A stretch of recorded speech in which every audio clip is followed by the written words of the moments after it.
ធ្លាប់និយាយលេងជាមួយនឹងអ្នកស្គាល់ក៏សួរខ្ញុំថាមួយឆ្នាំហ្នឹងញ៉ាំអង្គ10ក្រុងអស់អត់ហើយខ្ញុំឆ្លើយទៅវិញថាញ៉ាំមិនអស់បង10ក្រុងច្រើនណាស់ណាគាត់ក៏ឆ្លើយទៅវិញថាចេះបើសិនជាញ៉ាំអង្គ10ក្រុងអត់អស់ក្នុងមួយឆ្នាំទេមិនបាច់ភ័យព្រួយនឹងជីវិតខ្លាំងពេកទេព្រោះជីវិតរបស់យើងអត់ពិបាកខ្លាំងទេតម្រូវការរបស់យើងដល់ពេលគាត់និយាយចឹងទៅខ្ញុំក៏ឆ្លុះបញ្ចាំងមកវិញថាចេះមែននឹងឯងខ្ញុំម្នាក់ឯងញ៉ាំអង្គ10ក្រុងមិនអស់ហើយគាត់ថែមទៅណាគាត់ថាមានតម្រាន់ទាមកត្រង់ពីរត្រង់ទៅចារស់នៅមានក្តីសុខហើយមិនសូវពិបាកអីទេ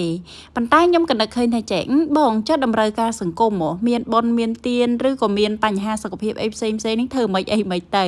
អញ្ចឹងយើងក៏ជជែកគ្នាទៅលើប្រធានបទហ្នឹងប៉ុន្តែគាត់ថាពេលចុងក្រោយគឺយើងទាញមកវិញថាជីវិតរបស់យើងគឺតម្រូវការវាមិនពិបាកអីណាខ្លាំងពេកទេអញ្ចឹងយើងកុំសូវដាក់បន្ទុកលើខ្លួនឯងពេកអញ្ចឹងក៏យើងរកចំណុចស្របគ្នាឃើញទៅរឿងមិញសុំផ្អាកនិយាយសិនឥឡូវយើងមកមើលក្រុមគ្រួសារសង្ហាហើយនឹងបណ្ដូលនិយាយទៅខ្ញុំបានកាត់ស្ពៃហាងឲ្យមន់របស់ខ្ញុំស៊ី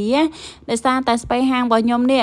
កន្លែងដែលវាឆ្អៀតខ្លាំងហ្នឹងវាអត់ធំទៅណាទេវាអត់បែកគុំបែកអីល្អអញ្ចឹងណាអញ្ចឹងយើងមានជំនួយការដែលគេចូលចិត្តណាតាក់ទងទៅនឹងស្ពៃឬក៏បន្លែអីផ្សេងហ្នឹងមន់ខ្ញុំគឺវាទ្រលាប់ស៊ីបន្លែច្រើនជាងអង្គច្រើនជាងបាយពេលអញ្ចឹងទៅបោះបន្លែអញ្ចឹងទៅគេចូលចិត្តអញ្ចឹងអត់ភ័យទេបើសិនជាមានស្ពៃមានអីសល់បោះឲ្យគ្រួសារនេះទៅចាចាក់ឯងតាំងពីព្រឹកដល់ល្ងាច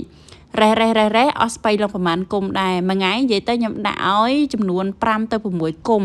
បូកជាមួយនឹងចាកាពិចកប៉ុកនេះបន្តិចនោះបន្តិចទៅគឺពួកវាស៊ីឆ្អែតហើយមកមើលបងប្អូនរបស់គេវិញសេរីក្រោយនេះបងប្អូនអើយឥឡូវហ្នឹងគឺគេបន្ទាប់ពីរៀនស៊ីស្បៃស៊ីអីហើយមេគេនាំមកផឹកទឹកហើយខ្ញុំចង់បញ្ជាក់ថាមន់របស់ខ្ញុំឥឡូវនេះគេមានទ្រង់មានអីហើយត្បិតតែថាមិនទាន់ហើយ 100% ក៏ពិតមែនដោយសារខ្វះដៃខ្វះអីខ្លះអញ្ចឹងណាប៉ុន្តែគឺយើងអាចប្រើប្រាស់បានហើយខ្ញុំក៏យកចាមេ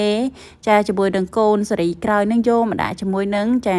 កូនឪ3អ្នកមុននឹងចាឲ្យនៅជាមួយគ្នាទៅថាម៉េចអីមិនចឹងទៅប៉ុន្តែថ្ងៃទី1នឹងមិនសូវត្រូវគ្នាប្រមាណទេប៉ុន្តែស្ថិតនៅក្នុងការអន្តរាគមន៍ពីខ្ញុំអញ្ចឹងតែឥឡូវនៅមួយគ្នាបានហើយនិយាយអំពីទ្រង់នេះគឺដោយសារតែវាចាក្តៅដែរអញ្ចឹងខ្ញុំគិតឃើញថាទី1គឺយើងចង់ឲ្យវាមិនលំ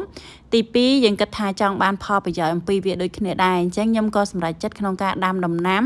ដែលវាត្រូវការឡើងទ្រើងដោយយកទ្រង់មាន់ហ្នឹងធ្វើជាទ្រើងតែម្ដងទៅអញ្ចឹងដំណាំដែលខ្ញុំជ្រើសរើសដាំហ្នឹងគឺមានសណ្តែកគួរប៉ុន្តែអត់ទាន់ដឹងថាម៉េចអីម៉េចទេអ្នកបងប្អូនចាបានគ្រាប់សណ្តែកគួរហើយវានៅទីទៅចិត្តទៀតព្រោះវាផ្លេចទៅថាការពីមុនហ្នឹងដាំសណ្តែកគួរហ្នឹងត្រូវការត្រាំទឹកវាមកយប់អត់ទេអីអត់ទេនេះហើយឥឡូវ